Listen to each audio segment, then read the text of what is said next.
What day, what hour do you plan now to call the motion to vacate? They want to see this vote because this vote will expose the uniparty. I walked into Johnson's office yesterday, and I'm going back at 12:30 with very simple demands, the easiest things to ask for. Look,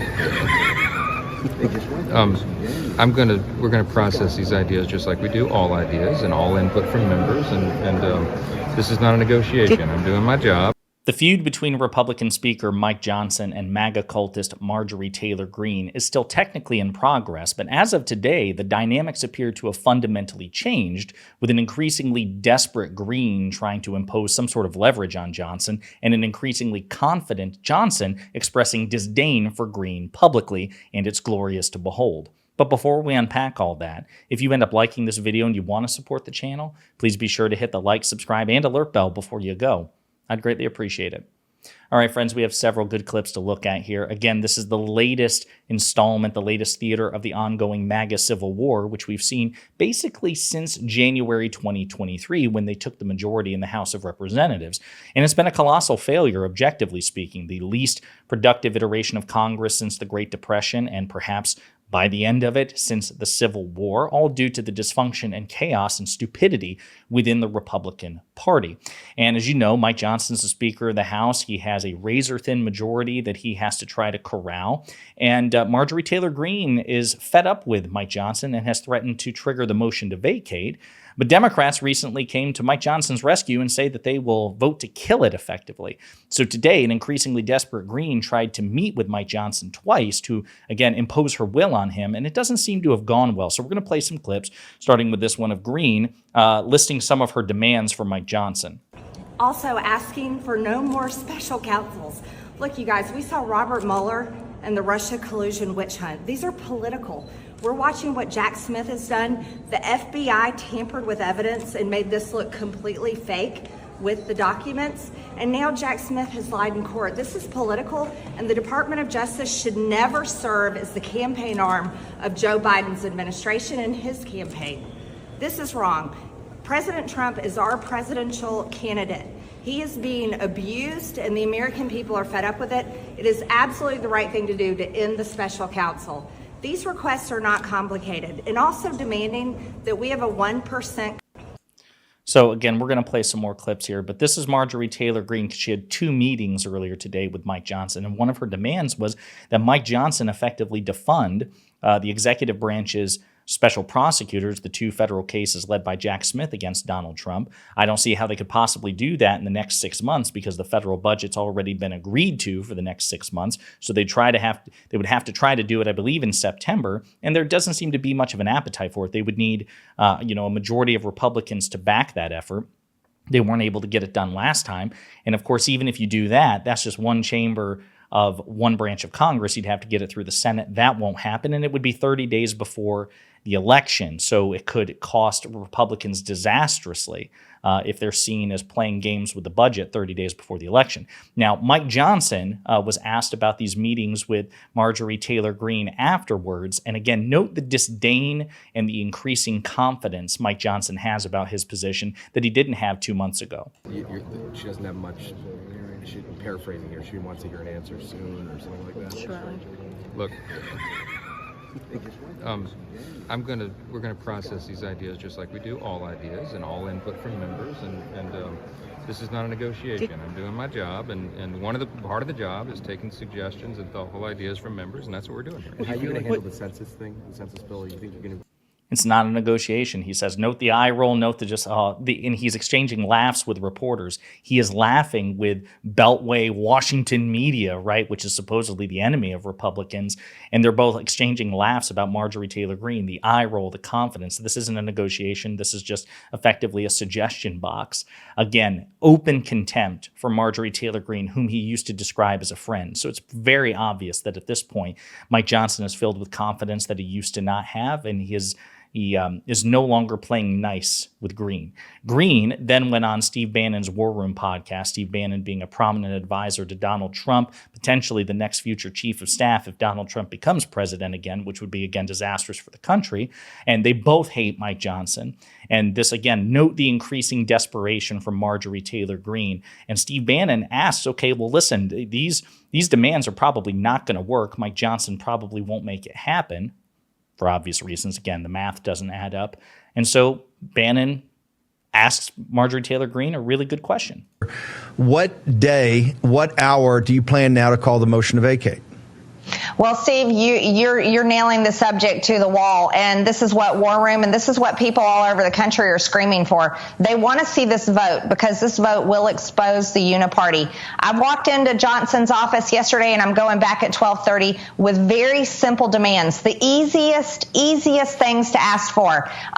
And we're not going to let her go on, but obviously she didn't answer the question, right? So some of her demands, again, include no funding to Ukraine, defunding the special counsel investigations into Donald Trump, doing some sort of 1% budget reduction in the next round of budget negotiations. Again, things that Johnson and Kevin McCarthy tried and failed to do over the past year and a half, right? But she somehow thinks it'll work this time. Again, also forgetting that she would then have to get all of this stuff through the other branch of Congress, the Senate, controlled by Democrats, and then signed into law by the president, and then coming up with a veto-proof majority in both chambers if he were to veto such a thing. It's impossible.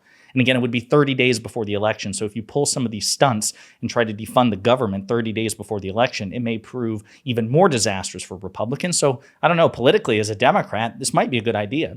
But things are so bad for Greene that even people like Nancy Mace, who triggered the motion to vacate or helped back the motion to vacate, Kevin McCarthy, Mike Johnson's predecessor, who Marjorie Taylor Greene liked. Like Marjorie Taylor Greene really liked, for whatever reason, Kevin McCarthy. She hates Mike Johnson. Nancy Mace is the opposite. She hated Kevin McCarthy and loves Mike Johnson. And even she is kind of mocking Marjorie Taylor Greene's attempts here. We need to get our act together, come together for the betterment of our country. Okay, she says she's going to bring it to the floor or try to this week. Apparently, she's going to lose. I don't know why she's doing this because the votes aren't there. She's going to lose the motion to vacate, and I don't know why she's doing it. Yeah, and Democrats apparently are going to bail her out, which is embarrassing for Republicans. Do you know, so Paul Gosar, Thomas Massie, Eli Crane, maybe Anna Paulina Luna, they might be behind her in this effort. What are you hearing? I am hearing the same kinds of rumors. I hope that's not the case. Again, I want us to unite as a party and show the American people that we can lead and how we're going to lead in shutting down the border, how we're going to stop the invasion, how we're going to stem the tide of inflation and massive spending that's happened over the last several years and decades, and what we're going to do to make sure that people's lives are more affordable, they're more prosperous, and they're more successful. Yeah. But they haven't shown anything like that. Again, the only political initiative that Republicans have had in nearly 2 years with a majority in the House are a failed sham Biden impeachment effort, which has gone nowhere, which even their own members say was just a total disaster, wildly oversold, didn't have the goods, trying and failing to impeach Homeland Security Secretary Alejandro Mayorkas, succeeding in impeaching him finally after a while, but then it got shut down in the Senate, so that didn't go anywhere. What have you guys done? Investigated the Twitter files? What have you done to try to work to better the lives of your constituents? You refuse to work with Democrats because you're afraid it will be seen as a political victory for the president, and you don't have the numbers to get any sort of legislation on a partisan vote through to be passed into law because it would have to make it through the House, make it through the Senate, make it by the president. So what are you going to do? How are you going to demonstrate that you can you govern responsibly? And by the way, again, this is pretty funny. I'll say this. As awful as Marjorie Taylor Greene is, Nancy Mace is awful in her own way too, because she also participated in these anti-governance stunts, like, again, triggering the motion to vacate for Kevin McCarthy. And Mike Johnson's effectively in the same position that Kevin McCarthy was in, so really, what's the difference? He, too, has had to bend the knee because the math is basically the same. It's actually worse for Johnson than, his margins are worse than it was for Kevin McCarthy. So, again, nobody here has any sort of integrity or principled stance. And again, it could be good for Democrats politically. The election is rapidly approaching. Republicans in Congress, their approval rating, I think, is even lower than President Biden's, right? So there could be fodder here for Democrats to exploit to win the election. She talks about the southern border, again, as we've talked about in previous videos, and even Republicans have admitted this. Republicans cynically killed the bipartisan border bill. They did it. It's all their fault. And Democrats have an obligation to make Republicans own it and make Republicans pay for it at the ballot box in November. So I'm not sure what's going to go on here. I'll say this. I guess I will include this clip too, because again, this is after the second meeting with Mike Johnson. Reporters again kind of teeter up by asking, aren't you defying your cult leader, Donald Trump, by continuing to wage this stupid war against Mike Johnson when right now Mike Johnson has Trump's favor? When the majority of the majority doesn't support a motion to vacate, though, aren't you going against your own ask of the speaker by threatening a motion to vacate? Right now, there's only 2 of you.